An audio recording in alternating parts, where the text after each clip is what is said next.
Hello students, welcome back to the class. So in our last lecture we have completed the first unit of your microbiology, that is the introduction to the microbial diversity. ठीक है, introduction के बारे में हमने last lecture में complete किया था first unit. Okay, so now here in this lecture we are going to start with your unit 4, that is the eukaryotic diversity. ठीक है, अगर आपके पास ओल्ड टेक्स्ट बुक है तो उसमें यूनिट 3 होगा. ठीक है, eukaryotic diversity, but according to your new syllabus it is your unit 4. Eukaryotic diversity आपका 4th यूनिट है आपके नए सिलेबस के अनुरूप. ठीक है, so we are going to start with the eukaryotic diversity.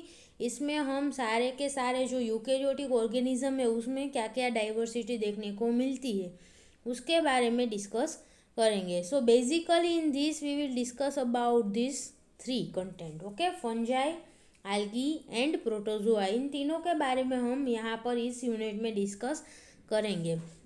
ठीक है, और स्पेसिफिकली इन तीनों में भी हम क्या डिस्कस करेंगे कि जनरल कैरेक्टरिस्टिक्स क्या क्या है. ठीक है, फंजाई, एल्गी, प्रोटोजोआ, उनकी क्या क्या कैरेक्टरिस्टिक्स है, उनकी क्या डेफिनेशन है.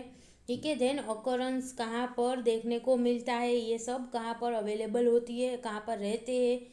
ठीक है, देन स्ट्रक्चर, इन सब का स्ट्रक्चर किस प्रकार का होगा, रिप्रोडक्शन किस प्रकार होता है फंजाई, एल्गी, प्रोटोजोआ सब में, ये सब हम डिस्कस करेंगे. ठीक है, इकोनॉमिक इम्पोर्टेंस क्या है इन सब की, फंजाई, एल्गी, प्रोटोजोआ, वो हमें किस प्रकार बेनिफिशियल है उसके बारे में भी हम डिस्कस करेंगे.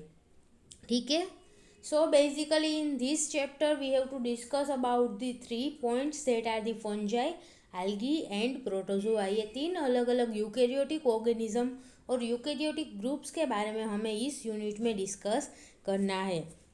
So first of all we will start with the fungi. Okay, fungi. So general characteristics of the fungi, या क्या क्या जनरल कैरेक्टरिस्टिक्स है फंजाई की. So basically first point is it is eukaryotic. Okay, eukaryotes में included है, so it is known as the eukaryotic. Then second is they are the heterotrophic, means वो nutrition के लिए, अपने फूड के लिए किसी और ऑर्गेनिज्म के ऊपर डिपेंड करता है. ठीक है, फंजाई अपने आप अपने अंदर जो है वो फूड जनरेट नहीं कर सकती. ठीक है, न्यूट्रिशन प्रोड्यूस नहीं कर सकती जैसे प्लांट के अंदर होता है. प्लांट में जो है वो फूड अपने आप वो बना लेता है सनलाइट की मदद से. ठीक है, आपको पता ही होगा, but here fungi can not produce the food itself, उसे फूड के लिए किसी और ऑर्गेनिज्म के ऊपर डिपेंड रहना पड़ता है. ठीक है, so fungi are heterotrophic. Then filamentous. Okay, उसका जो स्ट्रक्चर है वो कैसा होगा, फिलामेंटस स्ट्रक्चर है उसका. ठीक है, उसके बारे में हम स्ट्रक्चर में डिटेल में डिस्कस करेंगे. Then it contains the cell wall made up of the chitin. Okay, यहाँ पर जो फंजाई है उसमें सेल वॉल प्रेजेंट होगी, फंजाई के सेल्स के पास सेल वॉल प्रेजेंट होगी, but it is made up of chitin. Okay, chitin की बनी हुई सेल वॉल प्रेजेंट है. Then spore bearing organisms. Okay, spore formation भी देखने को मिलता है कि जो फंजाई का स्ट्रक्चर है उसमें से स्पोर जैसा फॉर्म होगा. ठीक है, और वो स्पोर जो है वो मेन ऑर्गेनिज्म से अलग होके उसमें से नया ऑर्गेनिज्म जनरेट हो सकता है. ठीक है, so they are the spore bearing organisms. Then absorptive mode of the nutrition. Okay, nutrition का मोड भी अलग अलग होता है, वो हमने आगे डिस्कस किया था. सो यहाँ पर जो फंजाई है वो कौन से मोड ऑफ न्यूट्रिशन को यूज़ करता है, एब्सॉर्प्टिव. ठीक है, न्यूट्रिएंट को वो एब्जॉर्ब करेंगी आसपास के एनवायरनमेंट में से. Then no chlorophyll content. Okay, fungi के अंदर क्लोरोफिल प्रेजेंट नहीं होता जो प्लांट में होता है. ठीक है, that is responsible for the light absorption and food का जो प्रोडक्शन होता है उसके लिए क्लोरोफिल रिस्पॉन्सिबल है, बट फंजाई के अंदर क्लोरोफिल प्रेजेंट नहीं है, और जो सेल्फ प्रोडक्शन होता है फूड का, न्यूट्रिशन का, वो भी नहीं होगा फंजाई के अंदर. ठीक है, and it reproduces sexually and asexually. Okay, दोनों ही टाइप के रिप्रोडक्शन फंजाई के अंदर देखने को मिलता है, sexual reproduction and asexual reproduction. इसके बारे में भी हम आगे डिस्कस करेंगे, रिप्रोडक्शन के बारे में जब डिस्कस करेंगे तब, ठीक है। So this are the basic general characteristics of the fungi कि यूकेरियोटिक है, heterotrophic mode of nutrition, then filamentous, chitin containing cell wall, then spore bearing organisms, absorptive mode of nutrition, no chlorophyll content, and it reproduces sexually and asexually. Okay, both type of the reproduction are shown in the fungi. The name of the fungi is derived from the most obvious representative, the mushrooms. Okay, fungi का जो नाम है वो कहाँ से आता है कि एक मोस्ट कॉमन फंगी है, that is the mushroom. Okay, mushroom के बारे में आपने सुना ही होगा। सो मशरूम के नाम ऊपर से ये नाम दिया गया है, फंगी और फंजाई और फंगी। ओके, आप जो भी प्रोनाउंस करना चाहते हैं वो कर सकते हैं। So the name fungi is derived from a most common representative, that is the mushroom. In Greek, mushroom is known as the myx. Okay, mushroom को myx के नाम से जाना जाता है, and in Latin it is known as the fungus. So from the name of mushroom in Latin, the fungi word is derived. Okay, they are the eukaryotes and share many characteristics with plant. Okay, plant के साथ वो बहुत सारी characteristics share करता है। Fungi और plant में दोनों में बहुत सारी ऐसी कैरेक्टरिस्टिक्स सिमिलर है, जैसे कि अब देख सकते हैं कि position of cell wall. Okay, cell wall दोनों में ही प्रेजेंट होती है, फंगी में भी सेल वॉल प्रेजेंट होगी, प्लांट में भी होगी। Then liquid filled intracellular vacuoles. Okay, intracellular vacuoles भी प्रेजेंट होती है प्लांट में।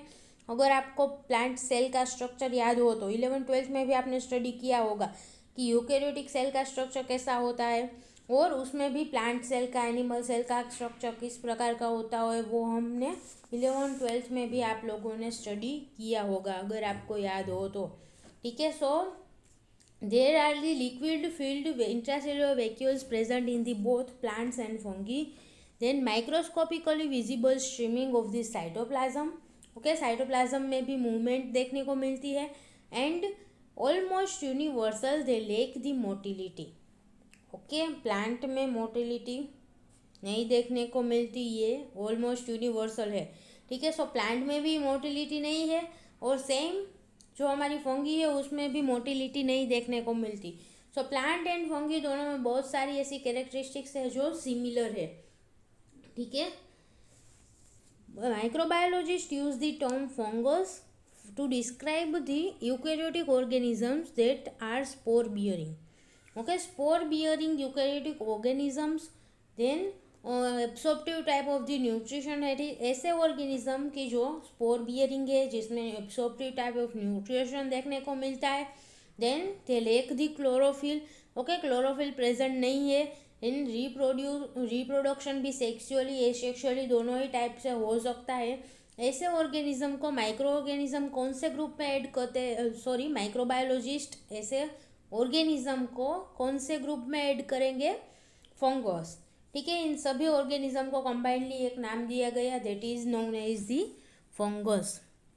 Okay, so fungus are eukaryotic organisms that are the spore bearing, have absorptive nutrition, lack chlorophyll and reproduce sexually and asexually, ठीक है। Now the mycologist. Mycologist का meaning क्या है कि साइंटिस्ट वो study the fungi are known as the mycologist, ठीक है। जो माइक्रोबायोलॉजिस्ट स्टडी करते हैं ऐसे लोगों को क्या कहते हैं, माइक्रोबायोलॉजिस्ट। ओके, सो उसी प्रकार से जो फंगस के बारे में स्टडी करते हैं, फंगी के बारे में, they are known as the mycologist. Okay, mykes का मीनिंग है मशरूम, एंड लोगस का मीनिंग क्या होता है, साइंस। ओके, सो मशरूम यानी कि फंगस के बारे में जो भी स्टडी करते हैं ऐसे साइंटिस्ट को क्या कहा जाता है, mycologist. And mycology means the scientific disciplines devoted to the fungi are called as the mycology, ठीक है। माइक्रोबायोलॉजी मीन्स कि साइंटिफिक डिसिप्लिन जो इसमें माइक्रो ऑर्गेनिज्म के बारे में स्टडी होती है उसे क्या कहते हैं, माइक्रोबायोलॉजी, ठीक है। उसी तरह से जो साइंटिफिक डिसिप्लिन जिसमें फंगी के बारे में ही स्पेसिफिकली स्टडी होगी, ठीक है, they are known as the, ये जो ब्रांच है उसे क्या कहा जाता है, mycology. Okay, and the scientists who study the fungi are known as the mycologists. Mycology have often been regarded as a branch of the botany, even though it is a separate kingdom in the biological taxonomy. Okay, plants और fungi दोनों अलग अलग kingdom है, ठीक है। अगर हम biological taxonomy में देखें और अलग अलग किंगडम है दोनों, ठीक है। 5 किंगडम क्लासिफिकेशन में भी आप देख सकते हैं कि plants and fungi there both are the different kingdoms, but mycology को बहुत बार बोटनी के अंडर में एक ब्रांच के रूप में लिया जाता है, ठीक है। It is considered as a branch of the botany. Genetic studies have shown that the fungi are most closely related to the animals than the plants. Okay, genetic studies के ऊपर से क्या पता चलता है कि फंगी जो है वो एनिमल्स के साथ भी ज़्यादा रिलेटेड है, ठीक है। अगर हम बाकी की कैरेक्टरिस्टिक्स फिजिकल कैरेक्टरिस्टिक्स के ऊपर से देखें तो वो प्लांट के साथ सिमिलर है, ठीक है। उसकी हमने ऊपर सेल वॉल प्रेजेंट है, लिक्विड फील्ड वैक्यूल्स प्रेजेंट है, वो सब हमने कैरेक्टरिस्टिक्स देखी थी, ठीक है। सो फंगी प्लांट के साथ भी बहुत सारी कैरेक्टरिस्टिक्स शेयर करता है, बट जो जेनेटिक स्टडीज़ है यानी कि मोलिकुलर एनालिसिस, ठीक है, डीएनए एनालिसिस, प्रोटीन एनालिसिस और जेनेटिक मटेरियल के ऊपर से क्या पता चलता है कि fungi are more closely related to the animals than plant. Okay, plant से ज़्यादा एनिमल के साथ रिलेटेड है, ऐसा जेनेटिक स्टडीज़ के ऊपर से हमें पता चलता है.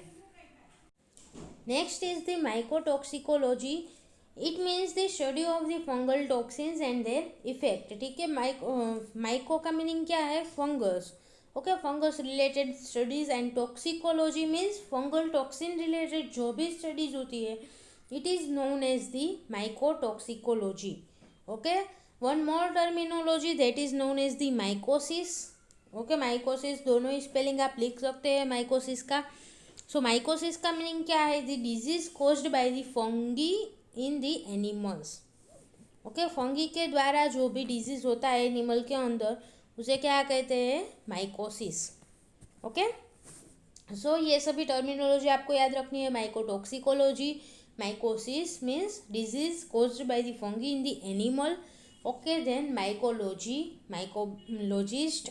ओके, ये सभी टर्मिनोलॉजी के बारे में हमने अभी डिस्कस किया.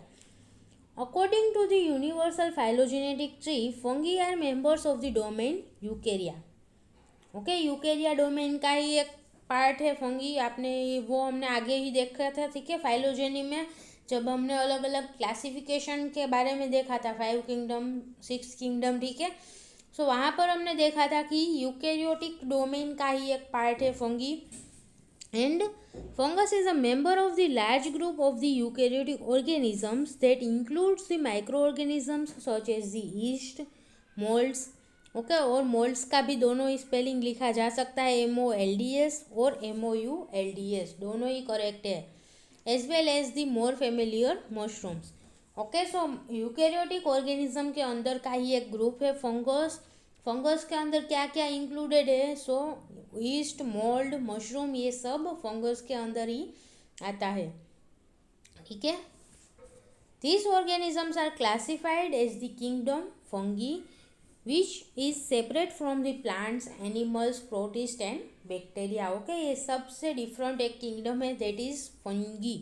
इसके अंदर ये सारे ऑर्गेनिज्म आते हैं, east, mould, mushrooms. Okay, one more difference in the fungal cells have the cell wall that contains the chitin, unlike the cell wall of the plants, some protists. Okay, so यहाँ पर क्या है, एक और difference है fungi and दूसरे kingdom में कि जो सेल वॉल है फंगी की, फंगस की जो सेल वॉल होती है वो किसकी बनी हुई होगी? काइटिन की, ठीक है. वो हमने आगे कैरेक्टरिस्टिक्स में ही देखा था कि काइटिन की बनी हुई सेल वॉल प्रेजेंट होती है. एंड वो एक कैरेक्टरिस्टिक डिफरेंट है, क्योंकि प्लांट है या फिर कोई अदर प्रोटिस्ट है तो उसके अंदर सेल वॉल किसकी बनी हुई होती है? सेल्यूलोज की, ठीक है. और बैक्टीरियल सेल वॉल जो बनी होती है उससे भी यहाँ पर डिफरेंट कंपोजिशन होगा. को किसी भी ऑर्गेनिज्म में काइटिन की बनेली सेल वॉल नहीं देखने को मिलती, एक्सक्लूडेड फंगी, ठीक है. सिर्फ फंगी में ही काइटिन की बनी हुई सेल वॉल प्रेजेंट होगी. सो ये एक डिफरेंस है मेजर फंगल सेल एंड बाकी के जो भी ऑर्गेनिजम्स है उनके सेल के बीच में. So these and other differences shows that the fungi form a single group of related organisms named as the Eumycota. ठीक है, और they are also known as the true fungi और Eumycetes. ओके, सो यहाँ पर ये जो सभी differences के बारे में हमने यहाँ पर डिस्कस किया, ठीक है। और फंगी में भी अलग अलग टाइप की फंगी प्रेजेंट होगी, ठीक है।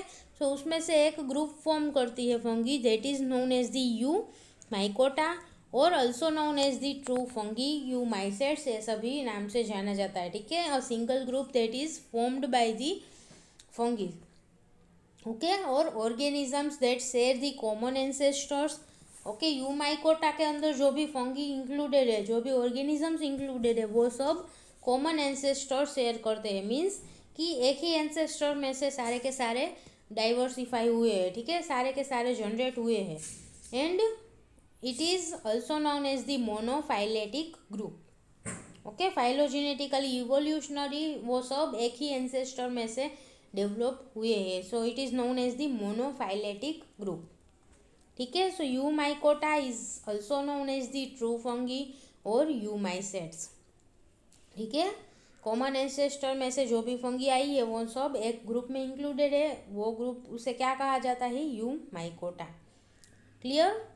So this was all about the general characteristics of fungi. उसके बाद फंगी के बारे में हमने बेसिकली यहाँ पर डिस्कस किया, सम बेसिक इन्फॉर्मेशन हमने यहाँ पर डिस्कस की, ठीक है। From next lecture we will continue with the fungi, उसके बारे में हम डिटेल में डिस्कस करना स्टार्ट करेंगे, ठीक है। So thank you so much students for watching this video, and if you have any doubt then please ask in the comment box. Thank you.